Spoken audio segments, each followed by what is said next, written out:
Olá, meus amigos, tudo bem com vocês? Hoje eu quero debater o comportamento do voto, o comportamento de votar.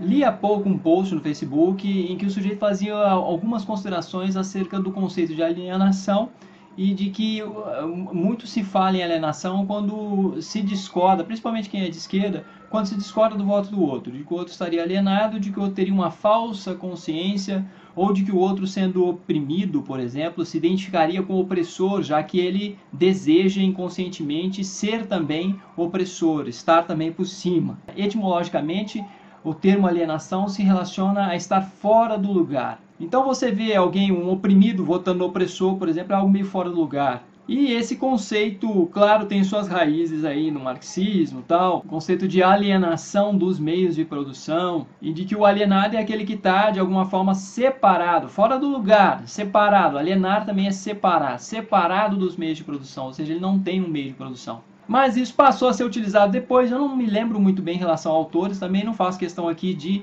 pesquisar especificamente, porque a crítica do sujeito era exatamente ao conceito e ele trazia o que? Ele trazia uma alternativa, ele dizia, ó, se o sujeito, quem votou, por exemplo, em FHC, votou em FHC porque sentiu, de alguma forma, que teria vantagens em relação ao que? Em relação à política econômica, de que ele passaria a ter um problema menos na vida. E quem continuou votando também, um problema menos na vida em relação à inflação, aquela coisa toda que vinha de alguma forma constrangendo o brasileiro há muitos anos. E quem votou, por exemplo, nos governos do PT, votou porque obteve algumas vantagens, ou percebeu que para a sua própria vida houve alguma melhoria em relação às políticas sociais, por exemplo.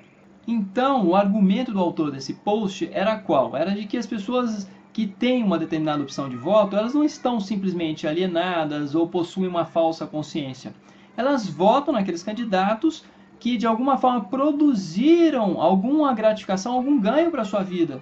Então, assim, de que se a pessoa está votando em um determinado candidato, é porque ela está obtendo alguma coisa boa para si com aquele voto, ou de que ela está evitando alguma coisa de ruim para si, para os seus próximos. Esse argumento dele é um arremedo de uma análise comportamental, de uma análise funcional. Ou seja, se um comportamento existe, ele existe porque o sujeito obtém com esse comportamento algo bom ou evita algo ruim. O que determina a manutenção dos comportamentos é a sua consequência. Em termos mais científicos, a gente pode precisar muito mais dessa análise e não ficar só nessa generalização. E vou, de certo modo, concordar que quem tenta aplicar o termo, o conceito de alienação, quem tenta geralmente fazer isso, o faz de uma forma que só acaba descrevendo muitas vezes ou dando um nome, classificando, denominando um determinado contexto de comportamento. Ou pior, talvez até mais frequente, o sujeito acaba simplesmente estereotipando e trazendo aí mais uma falácia ad hominem,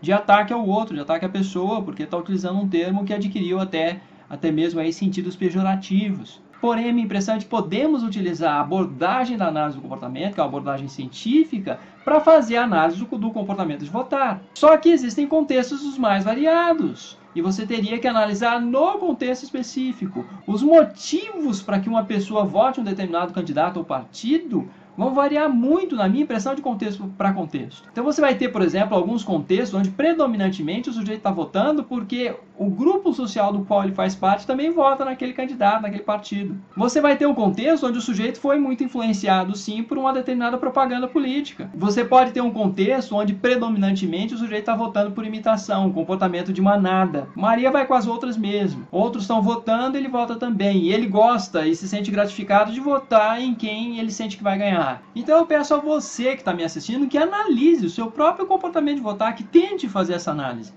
Procure perceber por que você está votando nesse ou naquele candidato.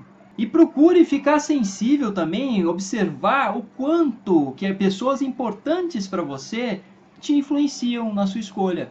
O quanto que algumas pessoas importantes, aquelas pessoas das quais a gente acredita que emanam a verdade, essas pessoas têm um poder muito grande em fazer a gente votar nesse ou naquele candidato. Não é fácil. Ano de eleição é ano onde acontece o quê? O que mais acontece é mentira. o ano onde é mais fácil você se confundir, você não saber o que está acontecendo. A minha impressão é de que algumas pessoas que conseguem aí trabalhar com as evidências mais próximas da realidade são poucas. E muitas são formadoras de opinião. Mas o conflito das versões é uma coisa muito complicada. O que eu procuro fazer para ter um voto um pouco mais lúcido é ler o que eu posso, me informar o máximo que eu posso, mas me informar como? Me informar com fontes variadas e de preferência com aqueles formadores de opinião que têm uma versatilidade maior, com aqueles formadores de opinião que não são fanáticos, que não estão em nenhum extremo, que trabalham com autocrítica, com um nível de crítica grande, que impliquem autocrítica, que impliquem ter a capacidade também de fazer a crítica do próprio candidato ou do partido que escolheu. E que tenham uma experiência grande na área, uma formação significativa, mas que seu discurso seja claro, seja um discurso que quase todo mundo possa ter acesso. Eu acho que a simplicidade também aí é importante. E é diferente de ser um discurso simplório.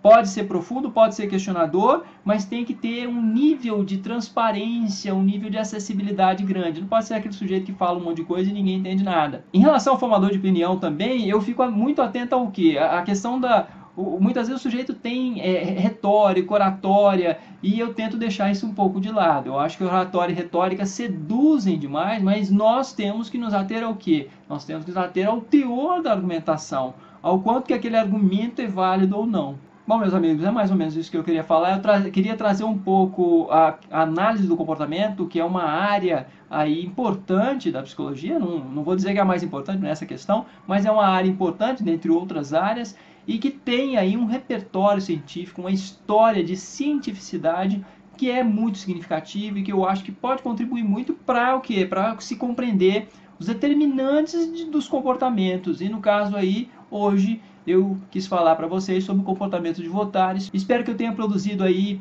alguma indagação para você poder pensar um pouco mais sobre o seu comportamento de votar e como você está votando e porque talvez você esteja votando nesse e não naquele candidato ou partido. Obrigado e até a próxima.